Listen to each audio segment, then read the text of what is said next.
Kozmo, dajvat, Eden, zdravo. Zdravo. Ali zvezde še padajo? Nažalost, ja. Sej, takrat nismo najbolj se opredelili, ker smo govorili, da ti prejšnji komad je ne lih anti-war song, ampak v bistvu je anti-war song in govori točno o tem, kar se nažalost še vedno dogaja po svetu. Zvezde padajo, sonce gori, šole gorijo, otroci umirajo in tako naprej. Ampak za nov single smo pa se odločili na malo bolj lahkoten vibe, tako da smo malo v drugo smer šli. Smo rekli, ne bomo več toliko resni, pa nam rekel zamorjeni, ampak žalostni smo zdaj v neki drugi smeri. Tako da eto. Tako da padajo tudi nove skladbe in nova, ki je sedaj padla, je Lepa laž. Da, Lepa laž. To je pa komad, ki je doživel nešteto sprememb in tole se mi zdi, da ne vem, 5. ali 6. iteracija tega komada. Zadnjo verzijo sva s producentom Žare Pakom čist pred miksom nekako nastavlja, da je dobil to obliko in aranžma, ki ga slišimo zdaj.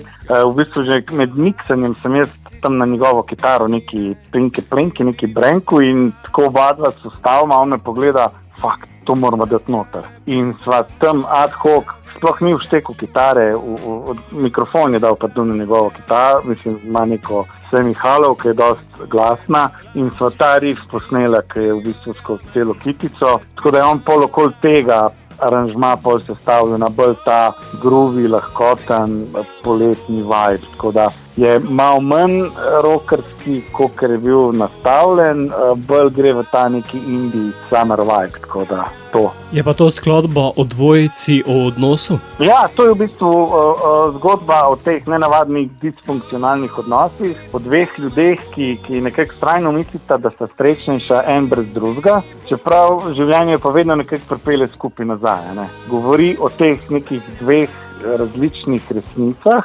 njunih, in o ironiji, ker oba dva vesta, da si lažeta in tej laži kljub temu znova verjameta, ne. Tako da po en stran tudi govori o tem večnem odhajanju in vračanju.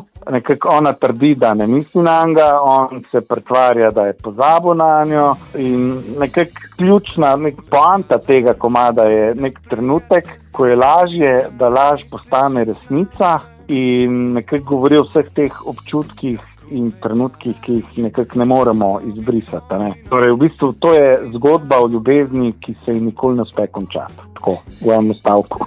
Če ne drugače, potem na koncu odloči sodnik in reče, to je resnica. Nekako tako, ja.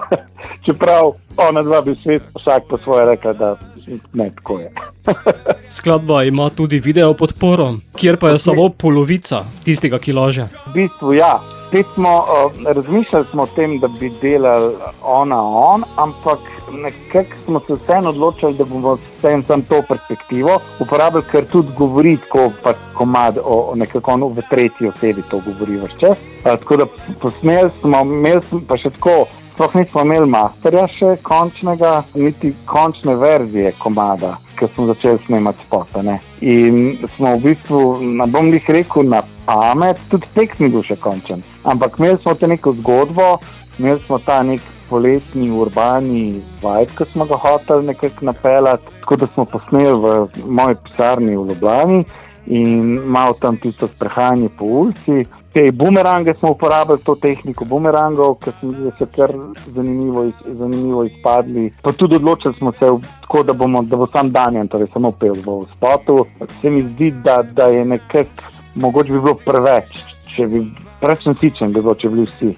Pa tudi komad je zelo kratek, tako da smo rekli, če gremo to smer in se mi zdi, da je ful dober izpadel. Posnel ga je Rožle Kisovec, naš friend, in smo res ful zadovoljni. Tako, res, glede na vse, kako se je dogajalo, pa kaj smo imeli težave, pa ne vem, je res na koncu top vrhunski izdelek. Ki si ga lahko poslušalci ogledajo tudi na YouTubeu, pesem bova sedaj poslala v naš radijski eter. Zato Eden, kakšna je Lepa laž? Ja, taka. Lepa laž je laž, v katero vsak po svoje verjame. Ne?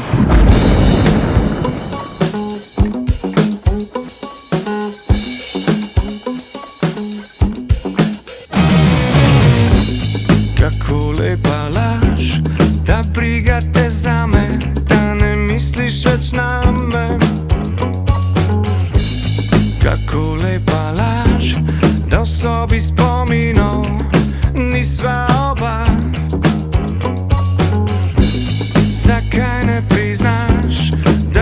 hočeš, da čujem.